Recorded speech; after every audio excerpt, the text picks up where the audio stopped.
آپ کے علمی کمالات۔ طاؤس یمانی نے امام محمد باقر علیہ السلام سے سوال کیا کہ وہ کون سی چیز ہے جس کا تھوڑا حلال ہے اور زیادہ حرام ہے؟ تو آپ نے فرمایا کہ وہ نہر طالوت کا پانی تھا جو صرف ایک چلو تک حلال تھا اور اس سے زیادہ حرام۔ پھر اگلا سوال، وہ کون سا روزہ تھا جس میں کھانا پینا جائز تھا؟ کہ عام طور سے تو ہم لوگوں کے یہاں کیا ہے، روزہ رکھتے ہیں لیکن اس میں کھانا پینا بالکل ممنوع ہے جب انسان روزہ رکھتا ہے۔ تو سامنے سے جو سوال ہے وہ کیا تھا، وہ کون سا روزہ تھا جس میں کھانا پینا جائز تھا؟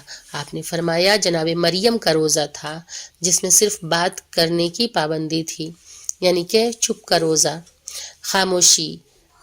اس وقت کہ جب عیسیٰ علیہ السلام کی ولادت ہوئی تھی، جناب مریم کو لوگ جب تانے دے رہے تھے تو اس وقت کیا ہوا تھا، اللہ نے چپ رہنے کے لیے کہا تھا، تو جناب مریم نے چپ کا روزہ رکھا تھا، اور جو بھی گواہی دینی تھی وہ جناب عیسیٰ علیہ السلام نے گہوارے سے گواہی دی تھی، اپنی ماں کی پاکیزگی کی، جناب مریم کی پاکیزگی کی گواہی، جسے سن کے تمام لوگ دنگ رہ گئے۔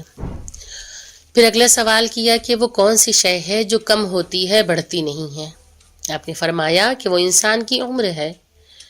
پھر اس نے پوچھا وہ کون سی چیز ہے جو بڑھتی ہے گھٹتی نہیں ہے؟ آپ نے فرمایا کہ وہ سمندر کا پانی ہے جو بڑھتا ہے گھٹتا نہیں۔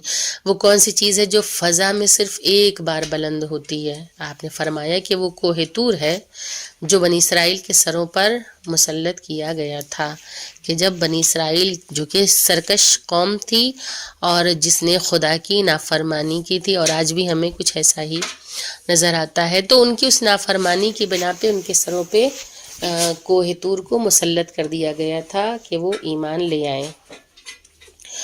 وہ کون لوگ ہیں جن کی سچی گواہی بھی جھوٹ قرار پائی؟ آپ نے فرمایا کہ وہ منافقین ہیں جو رسول اللہ کو رسول کہتے ہیں لیکن اللہ تعالیٰ نے انہیں جھوٹا قرار دیا ہے، کہ اللہ نے ان کے چہروں سے نقاب اتار دی۔ قرآن میں واضح طور پہ بتا دیا کہ اے رسول تمہاری بزم میں بیٹھنے والے، تمہیں رسول کہنے والے